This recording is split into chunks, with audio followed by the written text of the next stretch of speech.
Yeah, I spoke to the environmentalist and host of CNN's Going Green show, Philippe Cousteau, and I asked him which animals, well, I started by asking him at least, which animals are being pushed to the edge of extinction from poaching. This is what he said. Well, of course, Becky, you know, across the world, we're losing animal species are going extinct every day. But the large poster children, if you will, for the extinction crisis, the rhinos, the elephants, the tigers, continue to be extremely threatened, especially tigers, for example, that are, you know, it's an interesting fact that there are more tigers in captivity than there are in the wild. So, and the increase, the drastic increase in elephant and rhino poaching that has occurred in 2011 and 2012 is, of course, of tremendous concern. I've been to Tsavo National Park. It makes me sick to my stomach when I read about this story of this family of elephants. I was well aware there were poaching incidents elsewhere in Kenya and beyond. What can we do, you and I and our viewers today, to help stop this?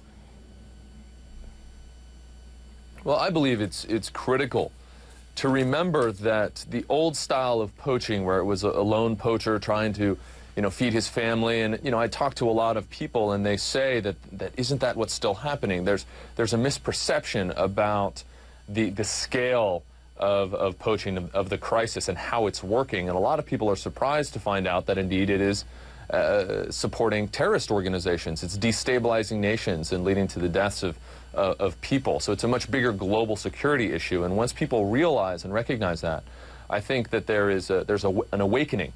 And then we can start to see the type of federal and government will, because that's really what needs to happen. We need to demand that our elected leaders step up and help to equip these rangers on the front lines of these battles that are oftentimes equipped with small single-shot rifles and up against armies, virtual armies of attack helicopters and assault rifles. And the individuals need to understand that this is a very, very, very serious issue from a global security perspective, let alone from an animal rights perspective. And that's the first step. I think the awareness needs to be raised, and people need to demand change. The next step then, of course, is from a federal perspective. Nations like the United States, where just last July, $2 million seizure of ivory happened in Manhattan, in the middle of New York City, from 2 antique stores. So it's not a problem that's just far away in Southeast Asia and Africa. It's here on our own shores. And also, as individuals in the federal government, we need to recognize that we cannot purchase these products. The rhino horn that ends up in traditional Chinese medicine, Los Angeles is a hub for that trade, is also something that we need to say no as a buyer, and the federal government needs to step up that enforcement. If there are viewers tonight who are minded to book a trip, say, to one of the African countries that still advertises what is, and let me just put it quite bluntly, poaching tourism, what would you say to them tonight?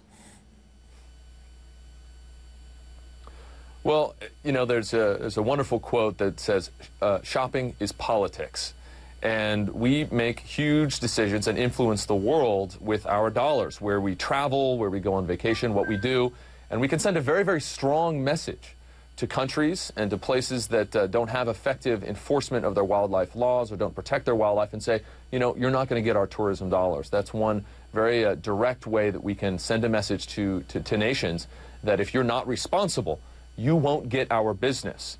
An elephant killed once may be worth a certain amount of money on the illegal market, but an elephant kept alive continues to pay for its lifetime in terms of tourism, that value. It's virtually the goose that laid the golden egg. These animals are worth much more alive than they are dead, and if nations are not doing what they can and what they should to protect them, then we should not be giving them our business.